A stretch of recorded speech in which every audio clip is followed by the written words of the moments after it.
Hey, what's going on, Shame Your Game Virgin Gang? Hope you're doing well. I'm doing pretty good today. On something I feel like showing off. What band? We got Salvatore, the languages teacher from the Academy. I mean, it's, character maybe some people don't remember. I personally like this SAR a lot. It's a little busy for some people. I like the detail that's going on. The old sprites in the background, the Raichu featured format. It's got a lot of stuff going on. It works for me. Tetsu Kiyama did a fantastic job illustrating this. I know he's not one of the more known characters, but cards like this, I just personally love those little slept-on SARs, SIRs if you're English collectors. They look good. r/Pokeinvesting. I'm getting itchy. I need to go back on there. It's been 19 days since I've done a video looking at stuff. And I don't know what to do with myself. I don't know how to actually profit on any of the things I've gotten. I've got a lot of stuff. Look, I fixed my background. I've got kisses back there. I'm in the chocolate game, baby. I opened one booster pack, and I got all three of the starters, Bulbasaur, Charmander, and Squirtle. I think I'm doing pretty well, but I need people to guide me. Tell me what to do with my purchases. I'm so ready. r/Pokeinvesting. Let's hop in. I hope you're just as excited as I am. I'm pretty fucking excited. You can't see the lower half of me, but lo and behold, you'd see how excited I am. Okay, let's start with a super easy one to get ourselves all warmed up. Is $100 the new normal for Elite Trainer boxes? The boxes are up on Game Nerds for those interested. Usually do a good job of selling the first wave at or near MSRP, and then the restocks at market. But here, the pre-orders are already $100. Yeah, they are $99.97. Well, you're saving 3 cents, baby. That's the smart shopper in you guys. At this rate, is anyone excited for this set? Rather save money until stuff is close to MSRP. No, it's not normal for that stuff. This is very much reminiscent of Japanese booster boxes now being $100, 110, 120 upon release, where people are just willing to pay that stuff. This is the way it is because you guys pay for it. Because people say, yeah, I'm cool with that. Yeah, I know this stuff's like $40 normally MSRP, but fuck it, man. I'll pay $120. And that's what happens with this. If people justify this with the purchases, it's going to happen. Let me tell you something right now, okay? Let me tell you. The future sets that are coming out, the mega sets that'll be coming out here, people are going to completely forget about Black Bolt and White Flare. You mean to tell me people are going to be about the Zeki and the Reshiru? You mean to tell me people are going to be about that when Mega Charizard's on the table? When Mega Charizard is on the table? I'm telling you right now, you're going to get a chance to pick this shit up at a much cheaper price.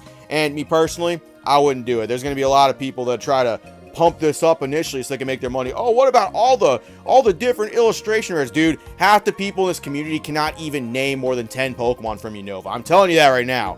People will not be trying to get this later on. You will have a chance to pick these ETBs up for close to MSRP. Do not pay $100 for this shit. That's my personal advice. That's how I feel about it. Look, you see my credentials? Yeah, I know what the fuck I'm talking about. You'll get a chance. Ooh, we got ourselves a little bit of good news right here. So I opened my sealed Lost Origin booster box, and I'm guessing in the same box they got 2 Giratina Vs. Now, I don't know how true that is. The alternate art's right there. If that happens to be true, congratulations. That floor needs a little bit of tidying up. What made this make the actual comp right here is if you actually click on the photo, you get an enhanced version of the floor. And if you look real close, like if you decide to zoom in, you get yourself a nice little free picture of some toesies right there. You got yourself some deep pocket monster feet right there. Ooh, look at that. Look at that one toe right there, separated from all the others, going his own way, carving his own path, being a real pioneer of that stuff. Usually you gotta pay extra to get yourself some extra feet and all that stuff too. And I mean, the cards are great, but you're giving some people some free content down there. You're getting some enhanced pictures of a nice little foot right there, a little bunion action going on. Hey, make sure you're taking pictures of stuff. I don't know if that's actually their foot. If it is, your foot's doing some weird twisted angle type stuff. I imagine that's someone standing next to you. Either way, it's weird and it's a little funny, and someone definitely had a exciting night looking at your feet instead of looking at those Pokemon cards. Have that in mind, big dog, and be careful. There's some freaks out there. Why is this card going crazy recently? It was like 400 last year. I'm almost tempted to sell mine for like 1K. What do you think? Mine is not pictured. I pulled a 10 almost 3 years ago and have just sat on it. So this is going to be Misty's favor from Unified Minds. And Misty is a Kanto gym leader. So by default, Kanto be better. Kanto be worth more money. And of course, people are kind of weird about Misty. People want to talk about full art trainer collectors being weird. There's a ton of people out there that do some weird stuff for Misty. Anyway, we got listings right here for $1,150. $1,200, $900. Man, we're really getting some Misty action right here. So let me tell you what the thing is about full art trainers, and this is my one genuine piece of advice. Like, I'm not being funny. Look, okay, People do not like full art trainers. Stuff like this is the things that are going to get dumped first and foremost, especially true with Japanese full art trainers. There's exclusivity, there's promos, there's weird stuff like that. Trainers are the first things that not only get dumped, that get sold, they're the first things that get dismantled floorboard by floorboard when people want to tear down prices for stuff. There's a lot of people that build up prices, and people will tear down trainer prices with the quickness. If people buy this, you are buying a very, very risky card buying full art trainers, even in a PSA 10, because people flip-flop on how they feel about these depending on the market, and they will get dumped as fast as they are pumped. I'm just telling you right now, you've been warned, okay? I've watched it happen 2 or 3 times where people have just done what they want with trainers and just fucking leave whenever it's good. You're warned, okay? You were warned. If you like full art trainers, you want to collect them, have fun. I'm a full art trainer collector myself. I collect them all. Just be warned, if you're trying to be a money bro here, it's a big fucking risk. People are very floppy on them. You'll see what I mean if you stick around here long enough. Guys, did I win today? So what do we got here? I actually saw these in Walmart a little bit ago. This is the Palkia V-Star Premium Collections. Ooh, check that out right there. We got ourselves some booster packs. These come with Chilling Reign and Lost Origin packs. Pretty good pickup. You can get them for a decent price. Comes with a couple promo cards. Got the Palkia V-Star. Found this lonely box after a Walmart restock. Noticed something looked off, and it was sealed with 6 packs instead of 5. Oh yeah, it does. It actually does have 6 packs. I didn't realize that. I didn't read this shit before I snapped it. I just thought people were going to be talking about the price for this stuff. Yeah, it sure does right there. It has a, looks like an extra Chilling Reign pack. Cha-ching. That's good for you, big dog. Hell yeah, you got an extra pack for the price. What do these go for at Walmart? I think these are like 44 bucks. And then on top of that, it actually has 2 of the same fucking promo in there. It's actually not supposed to be that. It's supposed to have a Palkia V-Star and the full art Palkia V, but it actually has 2 Palkia V full arts. That's an error box, baby. You know what that means? Cha-ching. The big money is coming your way. You can charge whatever the hell you want for this because everyone's clamoring. I mean, that's actually false advertiser. It's not even a Palkia V-Star box at this point. They actually got you. See, you got it for 2 errors right there. There's no Palkia V-Star in here. What is even? The box is differently named. What the fuck, man? This is gonna be worth like $300 super easy. You know what I mean? This is what it is, man. Just that's a cool find. That's definitely one of the cooler errors I've seen where it's a legitimate one for sure. The box looks a little bit beat up, but you got yourself a cool error box. I think that's pretty cool. So, hey, good find. Got yourself a free booster pack on top of that, too. And a sword and shield. That stuff's not getting easier to find, let me tell you. I heard this sub likes the potential of this card a lot, or it's Kingdra EX from the Shrouded Fable boxes right there. That's fucking funny. What does that mean that this sub likes the potential for it, where you just walk in here, you flex it, it's like the entry, it's like, welcome to the Salty Splatoon, how fucking tough are ya? I got a PSA 10 Kingdra right here. It's like, yeah, so. I've got it, and I've heard this sub really has the potential, and it's like, oh shit, got a badass over here. Fucking, this guy knows the shit right here, and it's got an 11 sub at the very beginning of it. Now, this guy means business right here. This dude fucks. Let's get this dude in here right there. What does this mean where they see the potential? Is this a hot topic? In fact, I was scrolling through r/Pokeinvesting. I didn't see anybody really talking about it other than you, but there are people talking about it, so it's a cool card. It's one of those cooler ones where I can definitely see where people would have liked this to be in the set, but the actual state for promos has changed quite a bit. If you can get yourself a nice, solidly graded promo, it's just as good as one of a set, if not better, because of the low pop report and all the other stuff that people say about promos. The promo game has changed a lot. It really has. People have always tried to get these promos graded and try to get it, but like the way that people are actively trying, and they use the pop report, man, it really is something to watch, where it was not like this a few years ago. But yeah, don't count the collection boxes out at this point. You can actually get some pretty solid cards out of there if you're trying to invest yourself. I mean, it's a cool card. That and the Greninja do rock a good little bit. Just the potential of this card. I see the potential in you, kid. I see this. People, just say you have a cool card. Just fucking flex like everybody else. Why do people gotta be weird and cryptic about it? Just say, hey, I got this in a 10. It's fucking cool, right? Suck my cock. This is a great one. Like, just do that. Oh boy, another lesson I can pass on to you guys about the Japanese market. Is it a better long-term investment to collect lesser known, more rare Japanese Pokemon cards, or is it better to focus on more widely recognized and established cards that offer more liquidity? So they're holding a E-card promo Venusaur Holo from 2002.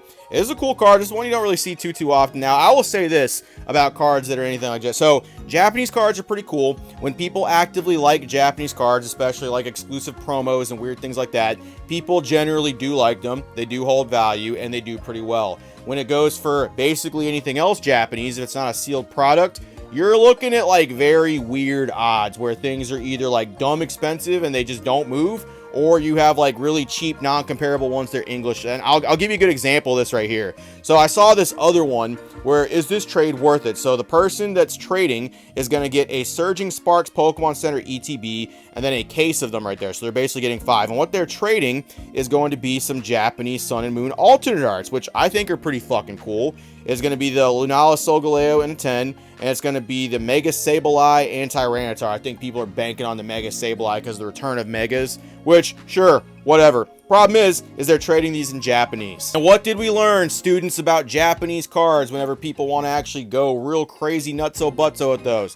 When people really like them, they're crazy, but people will dump them faster than anything else.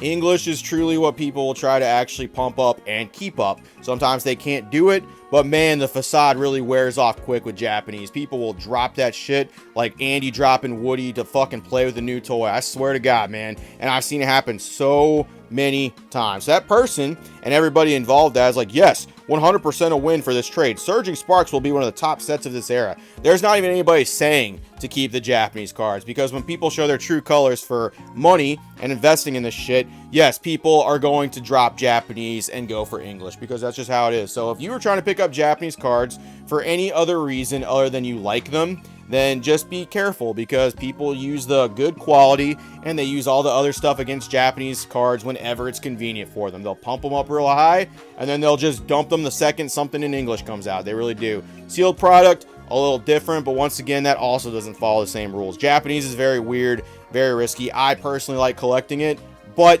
I don't really care too much about the value. For people that really do, that's on you. Just saying, people are really fake and facetious about Japanese, and the more you're in this hobby, the longer you'll see it. So to answer your question, collect Japanese if you like it. That's really what I can say. If you want to go for the more traditional liquidity cards and all that stuff, that's probably your best bet for making money. It truly depends on what you want to be here for. There is a lot of cool Japanese cards that really aren't worth that much money that are still pretty fucking cool to pick up. So pick up what you want, do what you like with your collection, and I mean,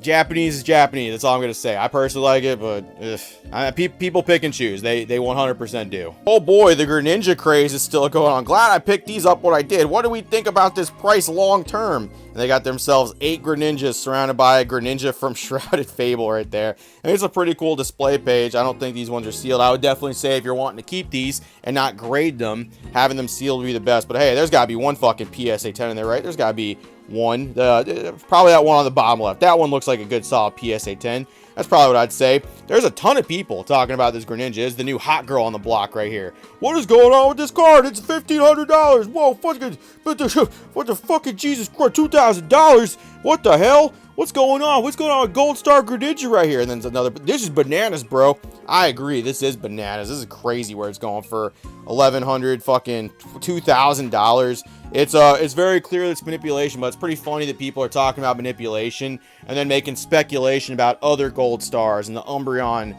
fucking gold star from Celebrations in the 25th anniversary. And that's not really so much manipulation. That's just, that card deserves to be more expensive, but this Greninja gold star, that's manipulation. We'll see what happens when that price shoots up, but I have a funny feeling it's going to be an interesting conversation for everybody when this is discussed. Well, Greninja, man, it's you'll watch it. It's the promos. The promos are on the up and rise, man. It's got a stamp. It's got the cool Greninja art right there. It's a gold star, and it's a promo. It is what it is. Promos are the new it cards, baby. Ooh, and last but certainly not least, we got ourselves some of the cooler promos that have come out lately. So check this shit out. We got ourselves a trade. Is this trade worth it? This is the only trade I've considered. I have a Switch 2 that I have opened and used. So it's a used Switch 2. Ooh, it's got some, probably got Dorito dust all over it. Someone offered me the Evolution promo box set. Oh, ooh, the whole one, mind you. The Vaporeon, Flareon, and Jolteon ones right there. Boxes are kind of damaged. I'm thinking of doing it. Would love some input. So Switch 2. Was that $450 retail? But what do these fucking boxes go for now? I have them. I haven't actually checked on the price on them in a long time. I know these are kind of going crazy at one point. I think last I saw they were like $500 or something like that. So I mean, based on price alone, just on what I remember from back then, that's a pretty good trade in itself. But I mean, personally, it really depends on what you want. The Switch 2 is going to be out for a little bit, okay? The market's going to get fucking flooded with Switch 2s. I don't necessarily see them bringing this box back personally. And this box has some pretty good packs, and I think this one has Evolving Skies in it, as well as some other cool Sword and Shield ones right there. So, I mean, in all honesty, if you want to do that trade, I think this is going to be the rare pickup right here. The art's pretty cool, too. Those promos are really great. I think the VMAX Jolteon, that one is super fun. The Vaporeon freaking rocks, too. The actual Ocean View and all that. It's a great card. Cool stuff. I personally recommend trading that Switch, especially if they want to trade like an open used one for these boxes. Who cares if they're damaged, honestly? These fucking products rock. These are good ones right here. I think you should do that trade. I really do. I think that'd be a good solid trade for you to do in order that, hey, look, see, I can be positive. I can give people good advice about trades and stuff like that. r/Pokeinvesting. I know what to do now. I feel a whole lot better about myself. Didn't see anyone talking about chocolate, though. Didn't see anyone talking about graded guards. I'll try real hard next time to get a good grip on that. Anyway, appreciate y'all. r/Pokeinvesting. I always have a blast. I hope you did too. Have a good night, Virgin Gang. See you later. That's a used Switch. Who wants a used Switch for that? Maybe someone has just like a bunch of them or something. Maybe someone grabbed a bunch whenever they were at GameStop or something. I don't know. I wouldn't trade fucking those Eevee boxes for a used Cheeto dust semen covered fucking used Switch too. But hey, that's just me. I'm just like, you're not even gonna give me like a fucking brand new one? Ain't no way, dog. That's just me. But hey, someone's gonna get a good trade. That's